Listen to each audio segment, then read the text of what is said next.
पिछले प्रेजेंटेशन में हमने देखा कि यूएसएम क्या होता है, कैसे उसमें मटेरियल रिमूवल होता है। अब इसमें हमको देखना है कि मटेरियल रिमूवल का जो मैकेनिक्स है वो क्या है और उसमें कंस्ट्रक्शन ऑफ यूएसएम क्या क्या होते हैं। ठीक है, तो मैकेनिक्स ऑफ यूएसएम समझने के लिए आप इस फिगर पे ध्यान दीजिए। इस फिगर में देखिए आपको टूल दिखाई दे रहा है और नीचे वर्क पीस दिखाई दे रहा है, और टूल और वर्क पीस के बीच में आपको एक क्या कहते हैं एब्रेसिव ग्रेन दिखाई दे रहा है, सर्कुलर इन शेप। अब टूल में आपको कई सारी पोजीशन दिखाई दे रही है। अब टूल क्या कर रहा है, वाइब्रेट कर रहा है। तो हम एक स्ट्रोक की बात करें तो एक स्ट्रोक में मतलब जितना वो नीचे गया तो उसकी वो क्या हो जाएगी, बॉटम पोजीशन, जो कि क्या है अपनी बॉटम पोजीशन बी से रिप्रेजेंट हो रही है। अब स्ट्रोक में वो ऊपर गया तो उसकी क्या हो जाएगी, टॉप पोजीशन क्या हो गई उसकी, सी से रिप्रेजेंट की है। तो एक स्ट्रोक कितना, एक बार नीचे गया ऊपर आया, इसको बोलेंगे एक स्ट्रोक। तो टॉप पोजीशन किससे रिप्रेजेंट हो रही, सी से, और बॉटम पोजीशन किससे रिप्रेजेंट हो रही, बी से। अब इसके बाद एक मीन पोजीशन है टूल की, जो दोनों के बीच की पोजीशन है, उसको क्या बोलेंगे, मीन पोजीशन किससे रिप्रेजेंट हो रही, वो ओ से। अब ध्यान दीजिए जो ग्रेन साइज है वो कितनी है, जिस ग्रेन साइज का जो अपना वो पार्टिकल है, जब टूल ग्रेन साइज, अब टूल ग्रेन साइज ग्रेन से कब इंटरेक्ट करेगा। अब ध्यान देने वाली बात है कि टूल क्या है, वर्कपीस से डायरेक्ट तो इंटरेक्ट कर नहीं रहा है, टूल क्या है, ग्रेन को फोर्स कर रहा है, वो मटेरियल रिमूव कर रहे हैं। तो टूल जो है ग्रेन से इंपैक्ट कब करेगा, देखिए इसमें ग्रेन साइज अपने दिख रही, जब ए पोजीशन पे होगा टूल तो वो क्या करेगा, ग्रेन को टच करेगा। जब ए पोजीशन पे होगा वो ग्रेन को टच करेगा, और ए से अभी उसको कहां तक जाना है, बी तक और नीचे जाना है। मतलब ए से लेकर बी तक वो क्या करेगा, इंडेंटेशन क्रिएट करेगा ऑन द ग्रेन। उतना ही इंडेंटेशन ग्रेन किस में क्रिएट करेगा, वर्क पीस में क्रिएट करेगा। मींस इंडेंटेशन कितना हो गया, ए से बी तक का। तो टोटल इंडेंटेशन कितना हुआ, एच अपन लोग इसको मान लें, जो कि कितना हुआ from position A to B. अब स्ट्रोक की बात करते हैं, स्ट्रोक में टूल की वेलोसिटी कितनी रहेगी। अब टूल जो अपने टॉप पोजीशन से स्ट्राइक करेगा तो मूव करना शुरू करेगा, तो वो उसकी वेलोसिटी कितनी रहेगी, 0। जब टॉप पोजीशन पे है टूल तो उसकी बिल्कुल स्ट्रोक स्टार्ट हुआ तो वेलोसिटी कितनी हुई, 0। फिर वेलोसिटी उसकी क्या हुई, इंक्रीज होने के बाद मिड पोजीशन पे क्या हुई, उसकी वेलोसिटी मैक्सिमम हुई। फिर उसके बाद बॉटम मोस्ट पोजीशन पे बी पे आया, वो रुकेगा फिर वापस जाएगा, तो बी पे वेलोसिटी फिर से क्या हो गई उसकी, 0 हो गई। तो मेन सबसे ज्यादा वेलोसिटी टूल की कहां पे है, टूल की सबसे ज्यादा वेलोसिटी कहां है, उसकी मेन पोजीशन पे है। अब ध्यान दीजिएगा, अगर ग्रेन का साइज अपन लोग जब टूल मीन पोजीशन में हो, जितना गैप हो टूल और वर्क पीस के बीच में मीन पोजीशन पे, उतना ग्रेन का साइज रख दें। जबकि क्या कर दें, जब टूल मीन पोजीशन पे हो तो जो गैप हो टूल और वर्क पीस के बीच में, उतने ही साइज का अपन लोग ग्रेन सेलेक्ट कर लें। तो क्या होगा, मीन पोजीशन पे है टूल, तभी उसने क्या किया, ग्रेन को टच किया। अब मीन पोजीशन में उसकी वेलोसिटी क्या है, सबसे ज्यादा है। तो मीन पोजीशन पे उसने ग्रेन को टच किया तो सबसे ज्यादा मोमेंटम उसका करेगा, ग्रेन पे ट्रांसफर करेगा, और उससे ही ज्यादा मोमेंटम वो ग्रेन क्या करेगा, वर्क पीस पे ट्रांसफर करेगा। और अगर ग्रेन साइज हम लोग मीन पोजीशन से कम रखेंगे तो फिर वो टूल जब और नीचे आएगा तभी ग्रेन से क्या कर रहे हैं, कॉन्टेक्ट में आएगा। अब और नीचे आया तो उसकी क्या हुई, वेलोसिटी कम हो चुकी है, थोड़ी सी वेलोसिटी कम हो चुकी, तो उसका जो मोमेंटम ट्रांसफर होगा वो भी क्या हो जाएगा, कम हो जाएगा। सो अपन लोग कह सकते हैं there is an effective size range for the grain, मतलब ग्रेन की एक इफेक्टिव साइज रेंज है। अगर उसके बाहर अपन ने ग्रेन की साइज रख दी तो ये मशीनिंग में इफेक्टिव नहीं होगा। और एक इफेक्टिव स्पीड जोन भी है टूल का, अगर टूल इसके बाहर होगा तो वो भी मशीनिंग में इफेक्टिव नहीं होगी। Though there is effective speed zone and there is a effective size range for the grains. ठीक है, अब अपन लोग एक किसी रैंडम मशीनिंग की बात करते हैं। अब अपन लोग मान लेते हैं टूल में जो एब्रेसिव में जो ग्रेन्स रहेंगे वो क्या रहेंगे, सभी यूनिफॉर्म साइज के नहीं रहेंगे, सभी क्या रहेंगे, अलग अलग साइज के रहेंगे, उसमें कुछ बड़ा कुछ छोटा। अब मान लेते हैं एक सबसे बड़ा ग्रेन है जो कि टूल से क्या हुआ, किसी पॉइंट पे टकराया। अब टूल से वो टकराया तो वो क्या किया, टूल अब नीचे जा रहा है, टूल टकराया तो टूल ने क्या किया, उस ग्रेन को फोर्स लगाया। कहां पे फोर्स किया, वो ग्रेन को डाउनवर्ड फोर्स किया। अब टूल जैसे जैसे डाउनवर्ड मूव करेगा तो ग्रेन पे जो फोर्स है वो क्या करेगा, इंक्रीज करेगा रैपिडली, बहुत तेजी से फोर्स इंक्रीज करेगा, जिससे क्या होगा, ग्रेन फ्रैक्चर भी हो सकता है।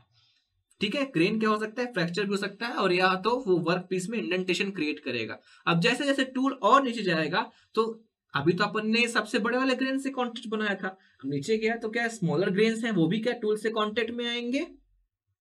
सो फोर्स जो रहेगा एक्टिंग रहेगा वो, लेकिन जब टूल नीचे आ गया तो फोर्स क्या हो जाएगा, कम हो जाएगा, क्योंकि उसकी वेलोसिटी कम हो चुकी है। लेकिन जब टूल अपनी स्ट्रोक के एंड पॉइंट पे रहेगा तो बहुत सारे क्या रहेंगे, ग्रेन इंपैक्ट में आ जाएंगे, कांटेक्ट में आ जाएंगे, जो कि क्या करेंगे, फोर्स लगाएंगे कहां पे, टूल पे भी और वर्क पीस में भी मैक्सिमम फोर्स लगाएंगे। बहुत सारे ग्रेन्स जब कांटेक्ट में इंपैक्ट में आ जाएंगे, grit with minimum size gap will penetrate into the tool and work. So जो मिनिमम साइज का गैप रहेगा वो क्या हो जाएगा, टूल में पेनिट्रेट कर देगा। जो लार्जर साइज मींस जैसे जैसे अब लार्जर साइज का जो ग्रेन है वो नीचे टूल पहुंच गया, टूल लार्जर साइज के ग्रेन से टूल पहले कांटेक्ट में आ गया, तो लार्जर साइज से टूल पहले कांटेक्ट में आया, तो अब वो नीचे जा रहा है, तो लार्जर साइज का जो ग्रेन है वो क्या करेगा, वर्क पीस में इंडेंटेशन क्रिएट करेगा, और वो जो लार्जर साइज का जो ग्रेन रहेगा वो वर्क पीस में तो करेगा ही, साथ साथ और कहां करेगा, टूल पे भी वो इंडेंटेशन क्रिएट करेगा। that will depend upon the diameters of the grain and hardness of the both surface, कि कितनी हार्डनेस है टूल और वर्क पीस की। समझ में आया। सबसे मेन जो अपन ने क्या किया, एक लार्जेस्ट ग्रेन लिया जिससे टूल कांटेक्ट में आया, अब टूल क्या नीचे जा रहा है, लार्जेस्ट ग्रेन को नीचे पुश करेगा, तो लार्जेस्ट ग्रेन क्या करेगा, इंडेंटेशन क्रिएट करेगा, नीचे गया तो और स्मॉलर ग्रेन्स भी कांटेक्ट आए, अब लार्जर ग्रेन ने इंडेंटेशन क्रिएट कर दिया, फ्रैक्चर तो कर ही दिया लार्जर ने, वर्क पीस में भी खुद ही भले फ्रैक्चर हो गया, तो जब और ग्रेन कांटेक्ट में आए तो फ्रैक्चर ऑलरेडी हो चुका है, मटेरियल वीक हो चुका है, तो और ग्रेन भले उसमें कम वेलोसिटी ट्रांसफर हुई, कम मोमेंटम ट्रांसफर हुआ, लेकिन मटेरियल की स्ट्रेंथ भी तो क्या हुई, कम हो चुकी है। तो जब बहुत सारे ग्रेन्स फिर कम फोर्स में भले ही इंटरेक्ट करेंगे, लेकिन मटेरियल वीक हो चुका है, तो उसको फिर मटेरियल वहां से रिमूव कर देंगे, just exactly as per the shape of the tool. So ये बेसिक मैकेनिज्म है, मैकेनिक्स है, जिससे कारण टूल अपना मटेरियल रिमूव कर पाता है with the action of abrasion.